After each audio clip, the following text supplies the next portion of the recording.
What's up, guys? Welcome to another one of the mentorship videos. This is going to be a really short one because this is one of the weakest PD arrays that I use, or one of the weakest confluences that I use in price or in my trades.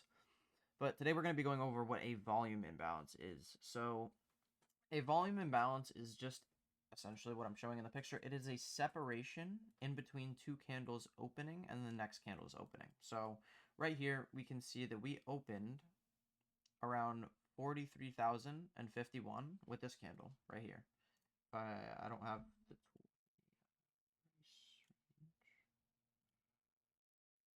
Yeah, you can see clearly over on the right, we opened here at 43,051. Then this next candle that opened up at 43,062. So when these opening prices have a gap in between them and the candles create a little gap like this is what we call a volume imbalance.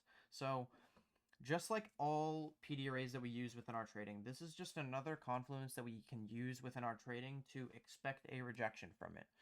I don't necessarily use this to formulate any type of bias or any type of, specific trade ideas, but if I see that this is on my chart within a specific area, that I'm looking to maybe target or expecting a rejection from, that's how I can use this to my advantage in my trading. So now that I've kind of just shown you guys the visual example of what it is and how it's just a difference in the opening price and how two candles form a little gap, now I'll actually show you actual examples in the chart. So YM decides to form a lot of these volume imbalances. So honestly, if I can just start from over here, I will. So I'm not going to worry about anything to the left. I'm just gonna go through price and show you guys every single volume imbalance that forms. So we just let price play.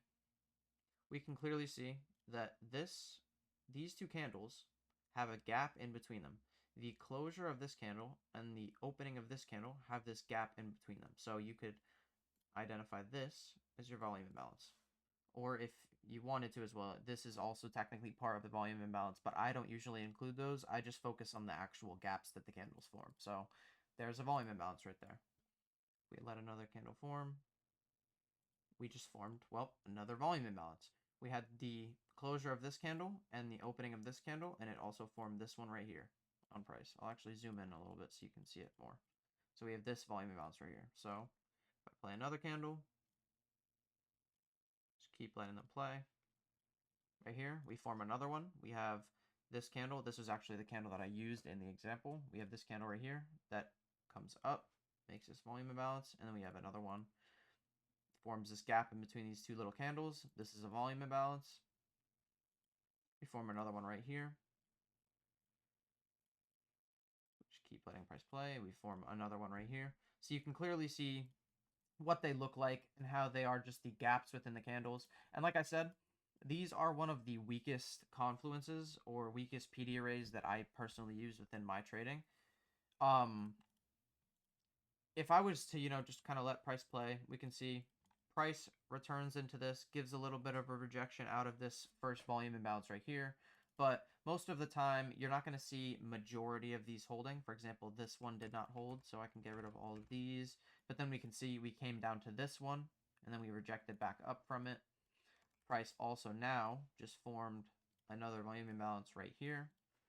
So we can clearly see that price forms them, rejects off of them a lot, but it's just not something that I am using to necessarily form a specific trade. It's just, if it's there, it's a good confluence to use. So yeah, that's what volume imbalance is. Very simple, just another one of those confluences that we use towards our trades. So I hope this helped.